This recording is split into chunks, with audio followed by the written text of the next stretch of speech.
ਮੁੰਡਿਆਂ ਦੇ ਸੁਣੇ ਬਾਲੀਵੁੱਡ ਮਿਊਜ਼ਿਕ ਦੀ ਬੇਵਾਨਾ ਭਾਲਦੇ ਬੇਵਾ ਗਾਉਣਾ ਵੀ ਆਉਂਦਾ ਤੇ ਲਿਰਿਕਸ ਹੈ ਅੰਗੇ ਜਿਹੜੇ ਚੱਲਦੇ ਸੀ ਕਿਸੇ ਤੋਂ ਨਾ ਭੱਲਦੇ ਸੀ ਉਹਨਾਂ ਦਾ ਬਣਾਉਂਦੇ ਆ ਕਲਾਮ ਮੁੰਡੇ ਬਰਾਉਨ ਮੁੰਡੇ ਦੇਸੀ ਜੇ ਗੀਤ ਟਰੈਕ ਦੀ ਬੀਟ ਅਸਰ ਕੱਟ ਗੱਜਦੇ ਸਪੀਕਰਾਂ 'ਚ ਵੱਜਦੇ ਬਰਾਉਨ ਮੁੰਡੇ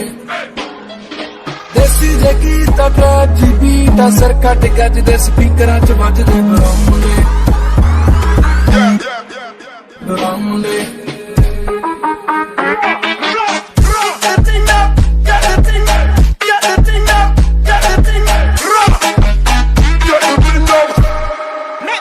Them gal, yeah.